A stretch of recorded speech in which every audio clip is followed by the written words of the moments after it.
भाटी जी, बड़ा क्लियर है कि बिहार में समीकरण कब बदल जाते हैं किसी को पता नहीं चलता है, ये आप फैक्ट है, आप भी जानते हैं। लेकिन इस बार बिहार में देखिए, नीतीश कुमार लगातार नरेंद्र मोदी की तारीफ करते हुए नजर आ रहे हैं, बार बार उन्हें इस पाले में लाने की भी कोशिश होती है। अब निशांत कुमार पर दावत, बीजेपी उम्मीद कर रही है हरियाणा, महाराष्ट्र, दिल्ली, अब बिहार और 27 में शायद यूपी। नहीं, उम्मीद करने का हक है, हर राजनीतिक पार्टी को हक है, लेकिन बिहार में इस बार हमें समीकरण ये लगते हैं कि भाजपा विहीन सरकार विधानसभा चुनाव में बनेगी। नीतीश कुमार के साथ होगी कि नहीं होगी? हाँ, हो सकता है, संभव है। बिहार की राजनीति जिस तरह चलती है और नीतीश कुमार जी के और माननीय मोदी जी के बयान एक दूसरे के बारे में जिस तरह बदलते रहते हैं, आपको याद होगा कि 2002 के दंगों के बाद जब 2013 में बल्कि जब मोदी जी को ये बनाया गया था कि प्रधानमंत्री पद के उम्मीदवार हो सकते हैं, नीतीश जी ने तभी गठबंधन से बाहर हो गए थे। सही बात। और उन्होंने कहा था कि जिस व्यक्ति के हाथ खून से रंगे हुए हैं मैं उसके साथ नहीं जाऊंगा। और बाद में मोदी जी ने जो अभी कह रहे थे आप, उनके डीएनए पर टिप्पणी की थी और आज क्या बोला है, तो एक दूसरे के खिलाफ कही। लेकिन मैं एक बात जरूर कहना चाहूंगा कि मैंने मोदी जी का भाषण सुना। ठीक है। मोदी जी जनता की, जैसे पप्पू यादव गिनवा रहे थे, जो जेन्युइन समस्याएं हैं जिनसे बिहार का विकास होगा और बिहारियों का विकास होगा, उन मुद्दों पर कम ध्यान देते हैं। भावनात्मक मुद्दों पर, सांप्रदायिक मुद्दों पर, उसमें सनातन को ले आए, कुंभ को ले आए, कुंभ के खिलाफ टिप्पणी कर रहे हैं। बिहार की राजनीति पे आप बोल रहे हैं, उसमें कुंभ की बात लेके आने की क्या जरूरत है? इसलिए लाने की जरूरत है भाटी जी क्योंकि लालू यादव ने फालतू बताया था। अब ऐसे तो बहुत से बयान आपके नेता के लालू जी ने भी और कई नेताओं ने भी, धर्मगुरुओं ने भी, आप चुनकर उस महाकुंभ शब्द को ये कहा कि महाकुंभ कोई शब्द नहीं है, या तो अर्धकुंभ होता है या पूर्ण कुंभ होता है। पर अखिलेश जी का तो वीडियो मैंने निकाला था कुछ शोज पहले, जिसमें वो 2013 में बोल रहे थे मेरा सौभाग्य है कि मैं महाकुंभ करा रहा हूं, तो तब महाकुंभ था लेकिन अब नहीं है। नहीं, देखिए, जो धार्मिक, जो हमारे धर्म शास्त्र हैं, उनमें अर्धकुंभ की व्यवस्था है, पूर्ण कुंभ की व्यवस्था। अब ये तो पता नहीं क्या क्या कहते हैं, 144 साल बाद ये कुंभ लग रहा है, जबकि 1881 में कोई कुंभ लगा ही नहीं था। अब महाकुंभ पर बात कर रहे थे ना सर, अब आप आगे चले गए क्योंकि आपके नेता का बयान मैंने आपको कोट करा दिया। मैं तो वो खुद बोले, वो अखिलेश जी बोले तो महाकुंभ है, अगर वो बोले नहीं है तो नहीं है। शास्त्रीय तरीके से महाकुंभ नहीं होता, या तो अर्धकुंभ होता है या पूर्ण कुंभ होता है। अच्छा, अब कल को अखिलेश जी बोलते महाकुंभ तो आप भी बोलेंगे महाकुंभ। ये तो ये सर, ये पॉलिटिकल हमारा कंपल्जन होता है कि नेता की बात को मानना पड़ता है। आपने ये कहा था कि लालू यादव ने कुंभ को फालतू बता दिया। मैं उसका विश्लेषण ये कर रहा हूँ कि उन्होंने ये कहा कि महाकुंभ कहना गलत, फालतू है। कुंभ पे कोई सवाल नहीं उठा रहा। कुंभ तो सदियों से लगता है पूरे देश की आस्था है। कुंभ पर किसी को सवाल नहीं। कुंभ में जो कमियां रही हैं, भाटी जी, बहुत से नेता कुंभ को लेकर इस तरह के बयान देते हैं, जैसे ममता बनर्जी का बयान आ गया। अवधेश जी, उन्होंने आज बिहार की जनता से बोला, क्योंकि न जाने कितने लोग बिहार से महाकुंभ पहुंचे। मैं खुद जब कुंभ में गई थी तो इतने लोग बिहार से आए हुए थे वहां। तो आप ये मानिए ना कि वहां लोगों के बीच वो कुंभ का, महाकुंभ का एक कॉर्ड है, कनेक्ट है, इसीलिए प्रधानमंत्री ने वो बात भी कही है वहां पर। अब आने वाले समय में चुनाव है, ये बात सही है, सियासी बयान भी होंगे। देखिए, आपके डिबेट में 3 विषय तो उठ गए। बिल्कुल। एक, महाभारत में परमात्मा ने जो है संजय को दिव्य दृष्टि दी थी कि दूर से देख सकते हैं, और एक महाभारत में हमारे मित्र राजकुमार भाटी जी को दिव्य दृष्टि मिल गई है कि इस बार बीजेपी के बिना सरकार बनेगी। तो ये उसके बाद दूसरी दिव्य दृष्टि हमारी ये हो रही है।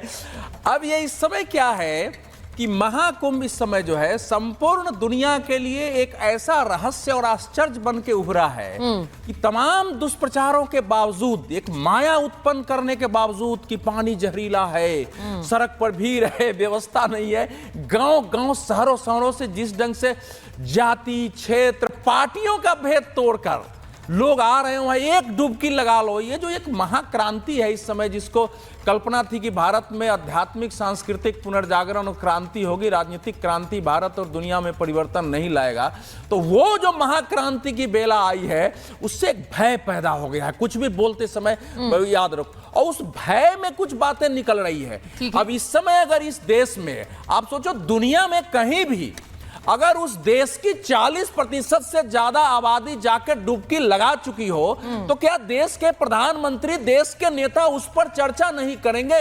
बिहार के गांव-गांव से लाखों लोग बसों से, कोई जीप से, गाड़ियों से आ रहा है। पश्चिम बंगाल में मुझे पता चला है कि 35 से 4000 बसें रोज निकल रही है वहां से। बिल्कुल सही कह रहे हैं आप। से आ रहे हैं वहां जब हाँ। तो महाक्रांति है। देखिए, हमारे देश के नेताओं ने कभी भी भारत की आध्यात्मिक सांस्कृतिक परिवर्तन को पहचाना नहीं। अयोध्या मूवमेंट का मजाक उड़ाया गया और बीजेपी 2 से होते होते सत्ता तक पहुंच गई।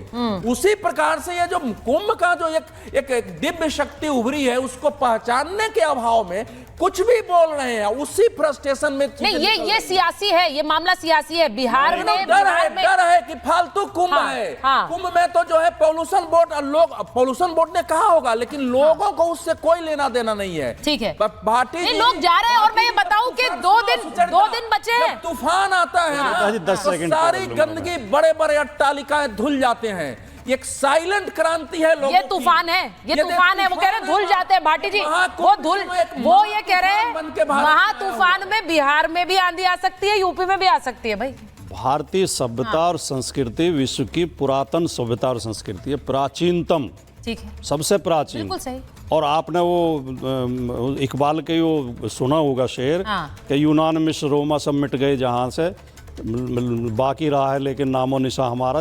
ये देश, ये इसके लिए सबको गर्व करने की जरूरत है। ये किसी पार्टी का काम नहीं है, इसका श्रेय किसी पार्टी को, किसी मुख्यमंत्री को देने की जरूरत नहीं है। जो अवधेश जी कहने की कोशिश कर रहे हैं कि कुंभ में ज्यादा लोग आ गए तो इसका श्रेय बीजेपी को चला जाएगा। कोई श्रेय दे भी रहा हो भाटी जी, कोई श्रेय दे भी रहा हो, तो आपने पूरी पूर्ति कर ली है उस श्रेय को हटाने की। दूसरी बात इस पर हुई, दूसरी बात, बिहार पे आ रही हूँ वापस, बिहार से आ जाऊँ। एक बात केवल बोलना था, केवल बीजेपी प्रचार क्यों कर रही है? अवधेश जी, जो भी सरकार है, सुनिए, जो भी सरकार है उसका दायित्व 10 सेकंड जल्दी से कंप्लीट कर लीजिए। हमारा चर्चा बिहार पर वापस ला रही है, तो इसलिए करना, वो प्रचार बिहार में भी हुआ है। अवधेश जी, कुंभ में व्यवस्था उत्तर प्रदेश सरकार ठीक से नहीं कर पाई। अव्यवस्था की वजह से बहुत लोग कुचल के मर गए। 40 का एक घटना हो, देखिए एक घटना ट्रेजेडी शोभा नहीं देता आपको, इस तरह आप बनाते रहिए, ये शोभा नहीं देता। लोग आके चले गए, वो घटना एक पार्टी की समर्थन में इतने आप उतावले हो जाते हैं, पार्टी का बोलने भी नहीं दे रहे। विषय नहीं है, ये सच्चाई का विषय है कि